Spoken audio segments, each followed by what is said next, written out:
नमस्कार शेतकरी मित्रांनो, श्रीकृष्ण ग्रेप्स कन्सल्टन्सी वडनेर बरो तालुका चांदवड जिल्हा नाशिक ज्ञानेश्वर कचरू पाचरकर। आज आपण देवरगाव या गावामध्ये श्री नानासाहेब शिंदे यांच्या प्लॉटमध्ये उभा आहोत। आता तसं बघितलं तर 2025-26 जे वर्ष आहे हे शेतकऱ्यांसाठी अत्यंत खराब असं वर्ष होतं। म्हणजे याच्यामध्ये शेतकऱ्याला कुठल्याही प्रकारे कसा निर्णय घ्यावा ही अडचण होती।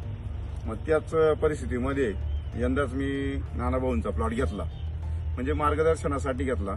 तर नानाभाऊंचं एकच म्हणणं होतं की सर प्लॉट साईज कमी राहिली तरी चालेल, त्याच्यानंतर फक्त आपल्याला 2 प्रॉब्लेम जे आहेत तर ते मिलीबग आणि लांबी आणि त्याचप्रमाणे बर्निंग। आता मित्रांनो, बर्निंग का होते तर बर्निंग होण्याचे अनेक कारण आहेत। लोक स्ट्रॉंग सीपीपी वापरतात। मार्केटमधले बरेचसे असे सीपीपी आहेत की जे खूप स्ट्रॉंग आहेत आणि जे वापरल्यामुळे 100% बर्निंग होते। त्यानंतर स्टेरॉइडचा पण अतिरिक्त जास्त वापर करतात, यामुळे पण समस्या होते। आणि म्हणून आता नानाभाऊंच्या प्लॉटमध्ये यावेळेला आपण काही स्टेरॉइड किंवा 4-क्लेरफेन्युरान किंवा सीपीपीचा वापर आपण केलेला नाही।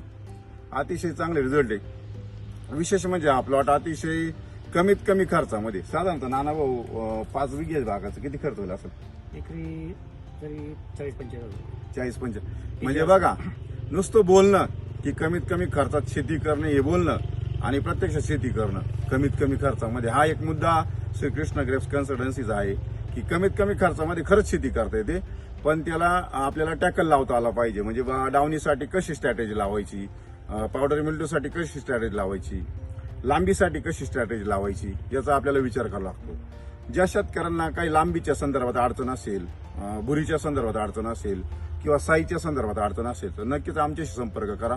आणि आपण बघू शकता की आम्ही आता 3 पण या ठिकाणी आहोत।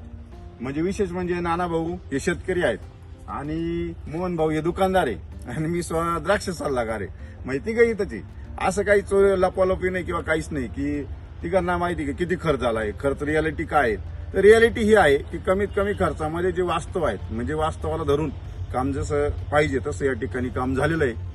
आणि आम्ही कोणत्या पद्धतीचे औषधं वापरले, काय केलं, आता बघा याच व्हिडिओमध्ये औषधं सांगणे किंवा काही सांगणे हे चुकीचं आहे। की कसं होतं की त्याच्यामध्ये प्रमोशन दिसतं किंवा अडचणी दिसतात, परंतु नक्कीच तुम्हाला सांगतो आपण ह्याही संदर्भातल्या की लांबीचे जे काही पॉइंट्स आहेत की ज्याच्यामुळे लांबी 100% निघते, हे पण आपण तुम्हाला नक्कीच पुढच्या काही व्हिडिओमध्ये सांगूया।